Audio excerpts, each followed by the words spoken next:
Bapak Ibu Saudara-saudari, anak-anak yang dikasih oleh Tuhan berkah dalam. Semoga sehat semuanya. Amin. Kalau misalnya kita saat ini ditanya, diminta untuk merenungkan siapa atau apa yang sekarang ini menempati posisi yang pertama dalam hidupmu, bisa jawab nggak? Siapa atau apa yang menduduki tempat pertama dalam hidup? Kita bisa jawab macam-macam, tetapi sebenarnya bisa dikelompokkan dalam dua jawaban. Yang pertama, biasanya kita akan menjawab yang paling utama itu adalah aku atau saya dan kehendak saya, ya kan? Tetapi yang kedua, kita juga bisa menjawab yang paling utama itu adalah Tuhan atau Allah dan kehendaknya. Kalau saya katakan yang paling utama kehendakku, ya macam-macam lah. Bisa misalnya, ya saya ingin berkuasa, saya ingin terkenal, saya ingin hebat, saya ingin dilayani. Semua sebenarnya kalau dikelompokkan ya disitulah keinginan kita.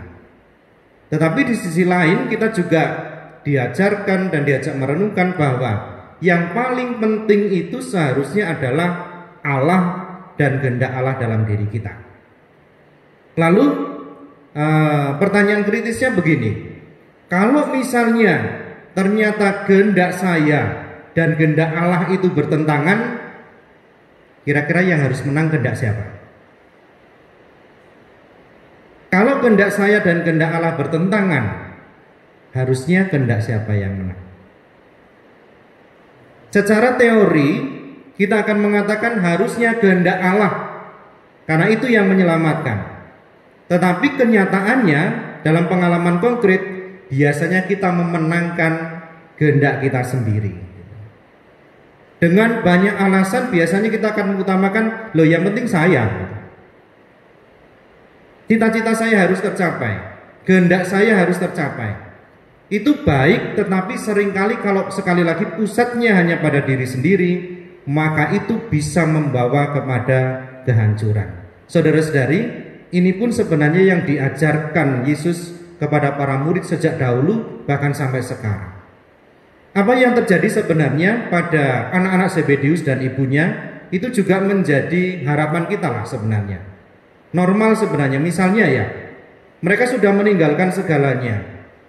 Lalu kemudian mungkin mereka akan ngomong pada ibunya, Bu, coba ngomong sih pada Yesus, supaya nanti kalau Yesus itu betul-betul jadi raja, setidaknya saya mendapatkan tempat yang utamalah di sebelah kanan atau kirinya. Reaksi para murid yang lain apa? Marah. Karena sebenarnya marahnya itu bukan karena mereka itu sudah tahu yang dimaksudkan Yesus, tapi mereka juga punya kehendak yang sama gitu. Kehendak yang sama bahwa mereka ini ingin diutamakan, ingin juga berkuasa, ingin juga dihormati gitu. Tetapi semua, baik para murid maupun kita sekarang ini diajak untuk merujuk kepada hidup Yesus sendiri. Artinya apa? Mari kita belajar menjadi seperti Yesus.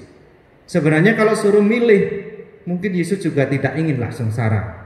Kita ingat pada malam Kamis Putih itu, ketika Yesus berdoa di Taman Getsemani, dia mengatakan, kalau mungkin piala ini berlalu daripadaku, tetapi bukan kehendakku, tetapi kehendak-Mu lah yang terjadi. Artinya apa?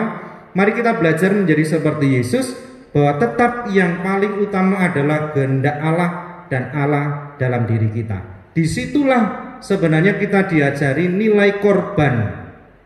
Kita bisa mengatakan tentang kasih, tentang cinta, tetapi kalau tidak ada yang namanya korban, itu sia-sia sebenarnya, tidak ada artinya. Cinta itu harus sampai pada korban. Bahkan kalau kita mau mencontoh Kristus, ya sampai menyerahkan nyawanya bagi sahabatnya, bagi orang lain, tapi juga bagi Allah sendiri. Maka saudara-saudari yang terkasih, mari kita mohon supaya kita juga diberi kekuatan, diberi rahmat yang cukup supaya kita juga bisa menanggung semua persoalan kehidupan yang kita alami, tetapi pertama-tama menempatkan Yesus dan kehendaknya dalam diri kita, sehingga kita juga diselamatkan, tetapi kita juga menjadi tanda kehadiran Yesus yang menyelamatkan itu. Kemuliaan kepada Bapa dan Putra dan Roh Kudus, seperti pada permulaan, sekarang, selalu, dan sepanjang segala abad.